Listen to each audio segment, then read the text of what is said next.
A woman named Lisa Cook, who is a member of the Federal Reserve, has been fired by Trump. Why?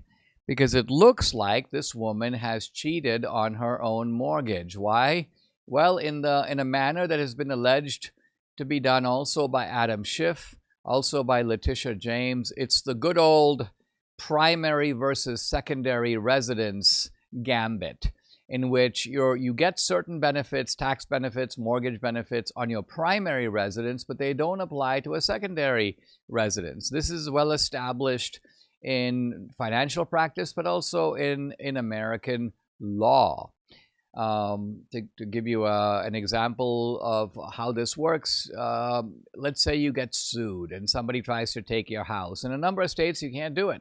The house is your primary residence. However, let's say you have a second place, a condo in Miami.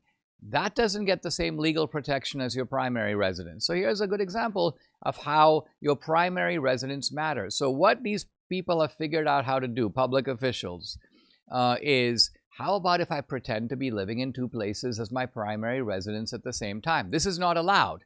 This is where the fraud or the alleged fraud comes in. And this is apparently what this woman named Lisa Cook has done, or she's accused of doing.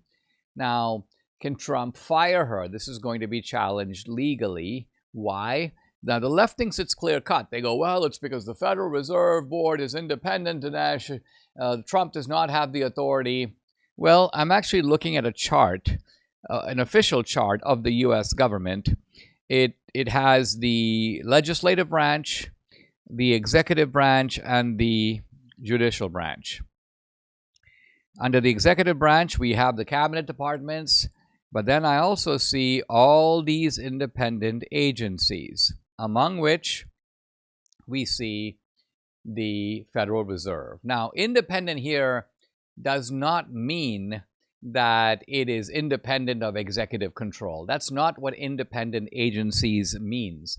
An independent agency simply means it is an agency independent of the cabinet infrastructure of the government. It's an agency separate from that. It is set up very often for a specific purpose, but like I say, it does not mean it's not under the executive branch. Now, Trump is not trying to fire Lisa Cook by just saying, I don't like her, I want to get rid of her, I think interest rates are too high, and so I want to put in my own person so that they can be brought down.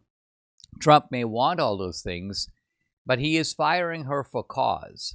And the cause is corruption. If you are involved in any kind of corruption, then the chief executive, Trump, can say, I don't want a person of this ilk to be running this organization. And she is, as one of the Federal Reserve governors, one of the heads of this organization.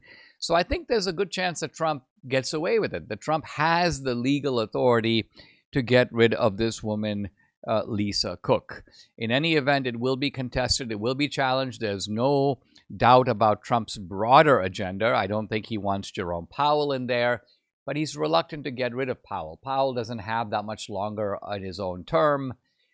When I had James Fishback on this podcast, he had a great idea. Name Powell's successor now, because right away the markets will start paying attention to what that guy, the successor, not Powell, has to say. It's kind of like a lame duck president. When a new guy has been elected, people immediately gravitate to the new guy and look to see where he's going, what his pronouncements are, what his policies are likely to be.